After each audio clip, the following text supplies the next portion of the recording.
for every dollar you put in, and for every dollar of ads that you guys buy, you at least make back $2, $4, or even $10 on the back end. Because when that happens, you literally have like a online ATM machine, and all you gotta do is just put some money in and just make back money.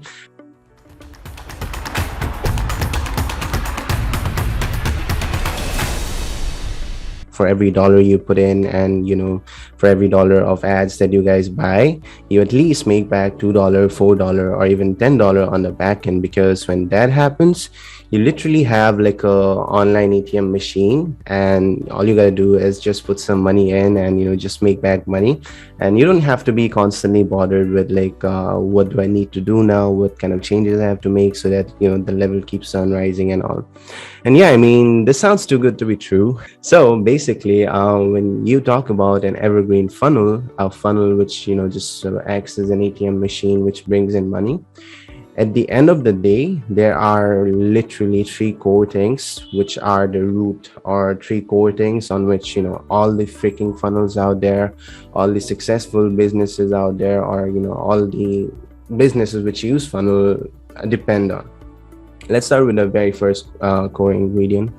So the first one is like definitely understanding your audience. And I know it sounds really this is the end of time I'm kind of hearing about this, because everybody out there is talking about you need to understand your audience, you need to figure out your avatar, you need to know about your persona and all of it.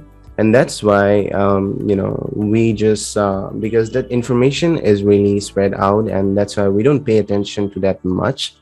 But the moment you have a really great understanding of your audience, the moment you know that for my type of product, for my type of course, these are the people who are going to buy from me, that's the point when you just reduce the learning curve, or just reduce the marketing budget into half, and just go straight at the winners and just focus on your target audience and just have a killer launch, to be honest. So if I have to be honest, like there are basically two levels to that, like understanding your audience. The first one is pretty much the surface level, where we all try our best to fill out niche clarity worksheet, avatar worksheet, and just fill out a whole bunch of documents, which kind of gives us a clarity, kind of helps us to assume things.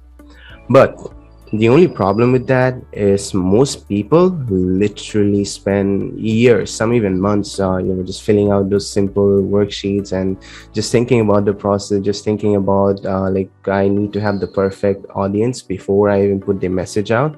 But even though you spend so much time trying to perfect your assumption, mind you, I'm using assumption, okay, you're still gonna be at level 1 compared to someone who has already figured those out in a really short period of time and just went to the market and let the market decide what is right and what is not, and just take a constructive criticism from the market, and just tweak your offer, tweak your funnel accordingly, right? Now let's before we even get into the other part, or the second level, I just want you guys to understand that figuring out your niche, or figuring out a clear idea of your avatar, literally just takes about 3 days. On day one, all you got to do is define your ideal audience. And what I actually mean by defining your ideal audience is like sitting down in front of your computer and just opening up a Google Doc and just write everything that you feel might be your ideal audience. Okay, so it might be like, let's say you're trying to launch your course and you want to target all the doctors out there on how to save their time.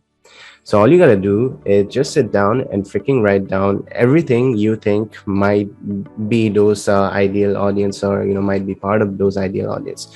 Because there is no right or wrong here. You can either write like 10 pages, or you can just write 1 page, and there's nobody to judge you, because only you're gonna be the one who will see it, right? On day two, all you gotta do is define your niche. So what I mean by niche, don't think of niche as like the really hardest taboo topic, which is really hard to figure out.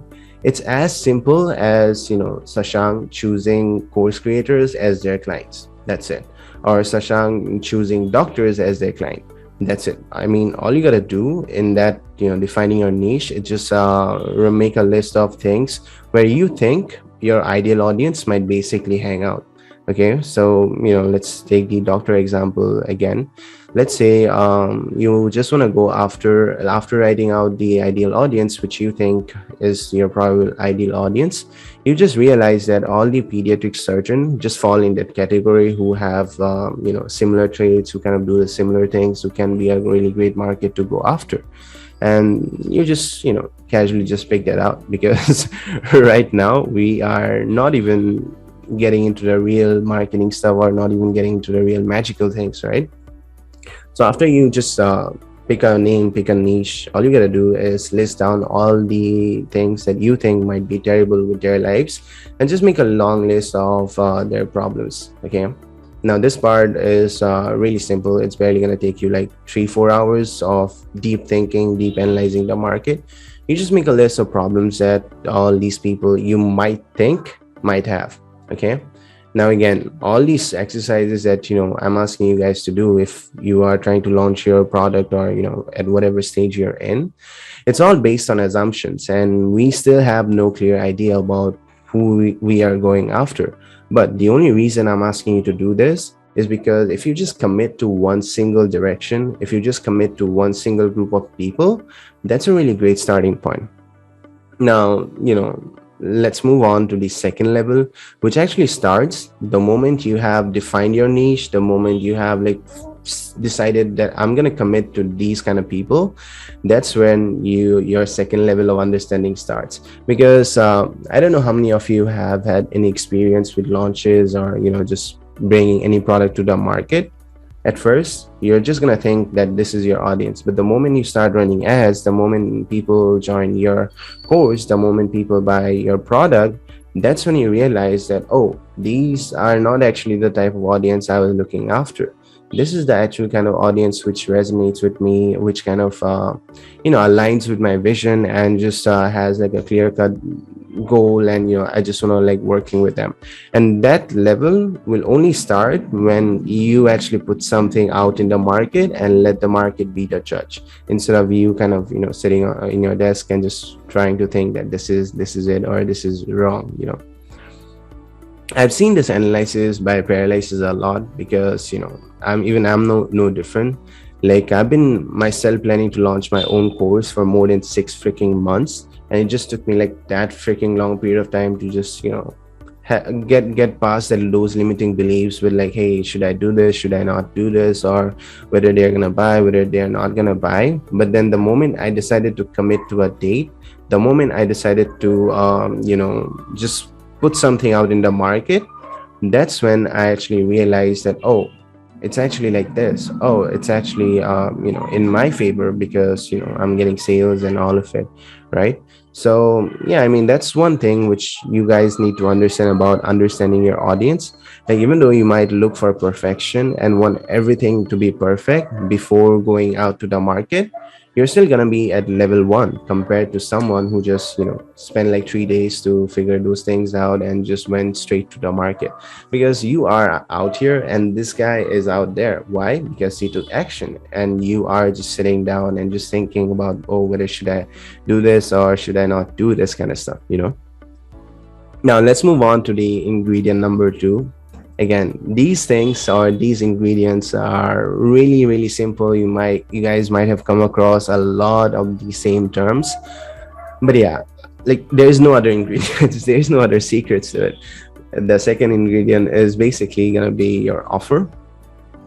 Now, you guys pretty much, I hope you guys know what an offer is. It's this is your product. When you package a lot of bonuses, when you package a lot of good stuff with that product, it kind of becomes your offer, right? An offer is basically a collection of product which help people go from point A to point B much faster. Okay, now let's break down like what a great offer is, and what kind of offers actually make it to the top, instead of just the entry level point where they're barely converting or not, right? A great offer usually consists of 2 factors. Number 1, it's going to be the most valuable product, and your crowd is going to feel stupid not to buy it. How it's going to be the most valuable product? Let's say you're charging, I don't know, 10,000 INR for your course. Okay, Now you just gotta make sure that when someone is on your landing page, when someone kind of enters your funnel, they need to feel that this course should be at least worth 1 lakh rupees INR. Because if they don't get the feeling, if you yourself don't get the feeling with all, all the bonuses you're adding, all the, incredible other products or series of products that you're adding with your offer, I mean, if they don't feel it, it's barely gonna convert, or it might struggle a bit, and then it's gonna take you a while to figure that out and get a ton of sales and have make a lot of money. That's number one, which I bet most successful companies does. And at the same time, a lot of people who are part of the launch community, they also do this a lot. The second one is it needs to have an extreme FOMO, fear of missing out, and it should be requiring an immediate action. Like your great offer usually consists of those two factors. The second one being like the user who's kind of in that funnel should feel like they are gonna miss out, and they're gonna miss out real big if they don't buy right now or if they don't take action right now. And that's a really great spot to be in. But with second point, the FOMO part, you gotta understand that if you kind of implement FOMO every single day, if you implement, a fear of missing out, a call to action urgency every single day, the market will realize that your FOMO is fake, and you don't want to be in the fake FOMO category. Because when that happens, your sales will stumble and it's going to go down. Now, yeah, I mean, when it comes to your first point, like, having a really great offer, like having a bunch of valuable stuff in it, it really boils down to how much of an understanding you have with your audience, which again will start when you put your product to the market and, just make it live out there. Yeah, if you're discounting your product, make sure it's one of the valid discounts. It should not be a fake discount. It should not be like the usual price when everybody is gonna get is like 5,000 INR. But in the new year offer, you're just presenting that your product is like 15,000, giving a slash and it's 5,000. If you guys do this, you fall in the bad category of marketers, and you'll have less sales. Because the market is extremely evolved, and it really helps to be honest and real. Like, it really helps to be the person who is kind of speaking the truth, who is sticking to his value and also delivering on their promises. Because that's what I've seen with most of the successful offers we have made and our clients have created. Each and every one of them has a sense of core beliefs into it. For example, let's say in the marketing message, we are putting out something as A to Z solution to getting coaching clients on Autopilot. We make sure that that product is the A to Z solution. There's no upsells or downsells, or the user after going through that product should not feel that, oh, I think I need to buy more. I think I need to, just opt in for their coaching to be able to do it. Because yeah, I mean, those are really small things, and yeah, those things really help when you are thinking of your coaching or course in business as like a long-term for business. Okay, like if you really want to commit, make sure you actually stick with your core values and your messaging is real and honest. That really helps a lot. Now, coming to the third ingredient, which is again the message you put out to the market. And yeah, you might be wondering, like, I haven't even launched my course and I have no idea about my messaging, right? No marketer or entrepreneur who launched their first product or even a course had any idea how well it would work or what's the best words to use. And all they did was made a solid assumption of the messaging that they think is right and made tweaks the moment they started, launching the product, or the moment they kind of took the product to the market. That's where the real messaging or the real tweaking happens, and that's the most powerful thing out here. Okay. Now, yeah, I mean, you guys got to understand one thing about your messaging. Messaging simply is the words that you put out to your audience. It can be like your Instagram content, it can be your YouTube videos, it can be your Facebook posts, LinkedIn posts, or even the videos on your course landing page, or on the product pages. The kind of words that you use and the kind of feel that you create with those words, the kind of tribe you pull with those words, those are the most important key factors you gotta know about messaging. And To find the best messaging or to find the best angle of putting the words out there, all you gotta do is experiment. All you gotta do is, just try out different angles, try out different words, try out different direction, try out different scarcity gimmicks, whatever. Because nobody knows what's the right messaging in the beginning. Like nobody, even I have no idea about what my messaging is gonna be when I kind of launch my course. But yeah, that's what happens, and that's what really matters. Just putting out something and testing it whether it works well or not. Because if you really notice a trend in Instagram or all the viral reels that go out there, some folks on Instagram, they just were kind of struggling before that one single reel went viral. Like, I mean, Rash Shamani, for example, right? His one video where he was talking about, if you do this, then your life is gonna be that. If you do that, then your life is gonna be that. You gotta choose which part you wanna be. Like from that single thing, he just kind of popped up.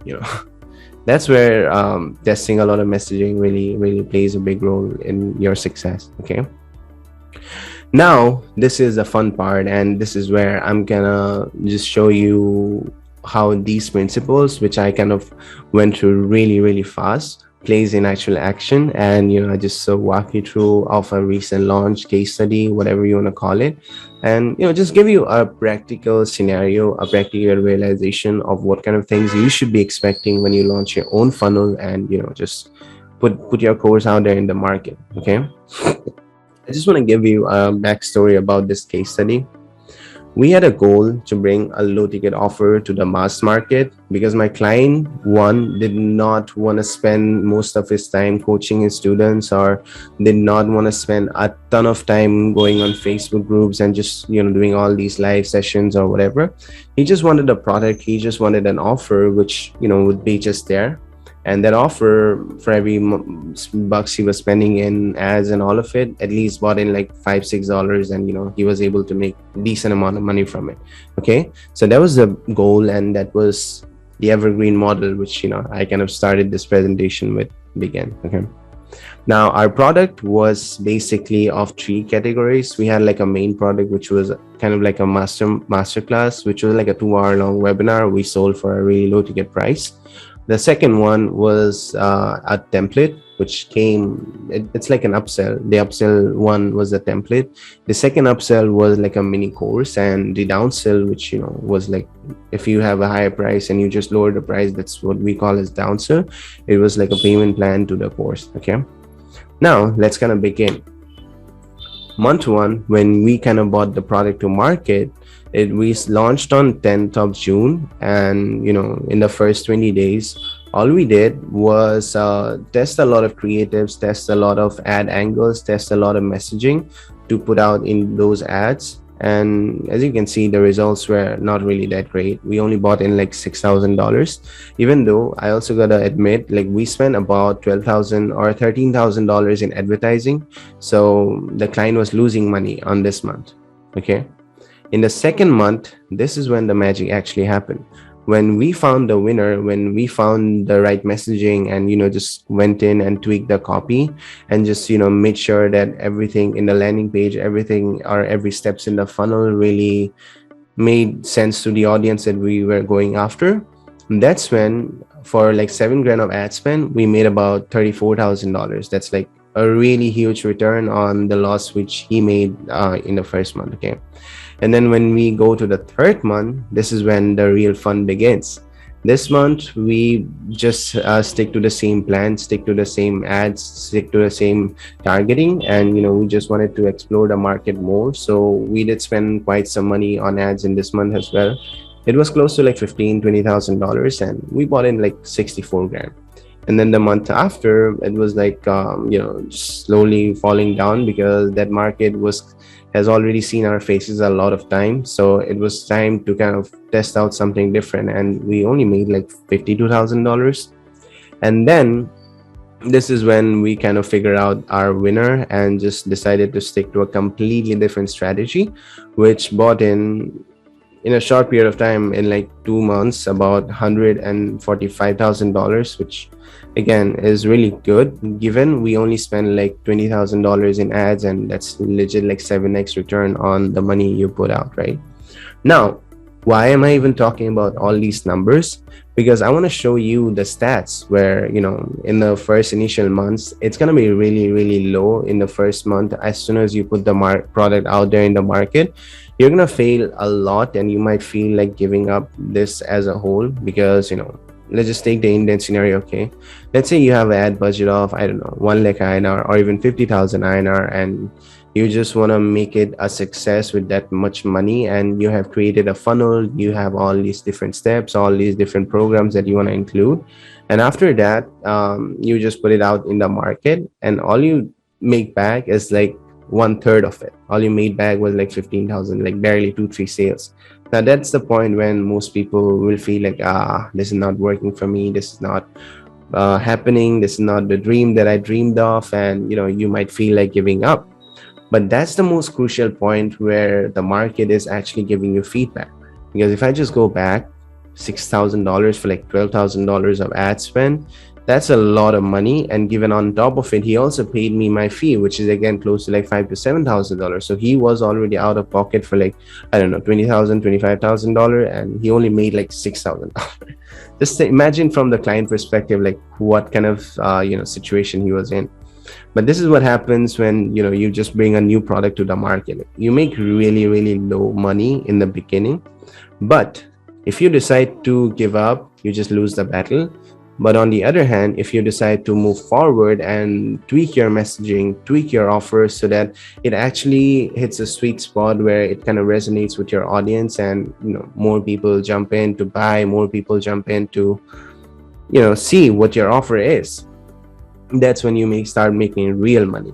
That's when you break even on your ad spend or even make more money. And if you just keep on doing the tweaking process, keep on just doing the split testing and just figuring out the perfect message, and just spend a lot of time doing it, that's where something like a funnel like this, where you've spent so much time figuring it out and so much time kind of tweaking every single thing, that's when your funnel will actually be converting into a cash cow or something that brings in money. And all you gotta do is just spend $1 2 in ads, and just see how much it returns on the back end, because that's the real scenario of any successful funnels out there. In the initial phases, you're going to lose a lot of money, but when it comes to the sweet point where you made the changes, that's when you'll be making a crap load of money. And in most cases, it's going to be like 5 6x of your investment, and you feel good about yourself, and you kind of feel like you have actually made a great product where people are getting a great ton of results.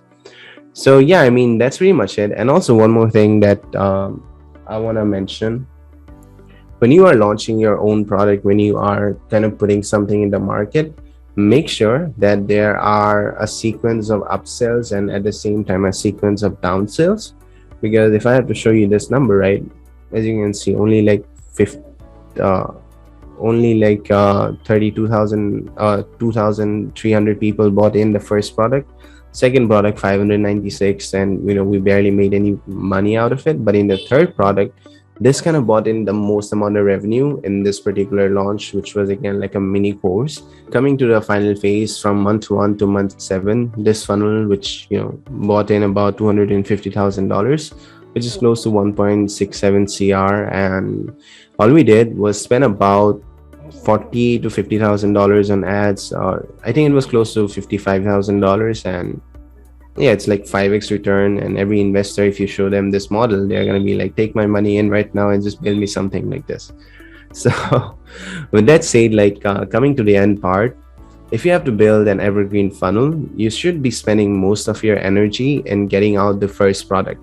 Because if you don't do that, if you just be the thinker who just sits on his computer and just thinks of great ideas that he has, and just does not take any kind of action, you're still going to be the thinker instead of someone who just makes a plan, who just thinks of something and just goes to the market and execute. Because the real denominator, which is going to define your success or failure, will be the market, will be the people like you and me who's just sitting and just seeing something. You guys don't know what's in my head, right? But you guys only see what I present to you. And that's one thing you guys need to really understand. For your courses also, you might have a ton of information, you might have so many things, but if you don't bring out something to the market, there's no way that they're gonna know who you are or what's in your head. And also, there's no point in overcomplicating things or wasting a lot of time in simple things, which, you know, really is a time waster. Like all these worksheets that's really common in the market, and spending a lot of time doing research, spending a lot of time doing things which does not matter, because all you gotta do is just sit, turn on your camera, turn on your microphone, and just start recording the session, start recording content for your Instagram or for your course. And just come up with a sales copy where you just try your best to write the words, and then you just start running some ads to it, because that's when the real fun begins you know And yeah, I mean, all you gotta do in this case is start instead of just overcomplicating it. And all you gotta do is fail really hard and fail really fast, because when you fail fast, you just save yourself so much freaking time.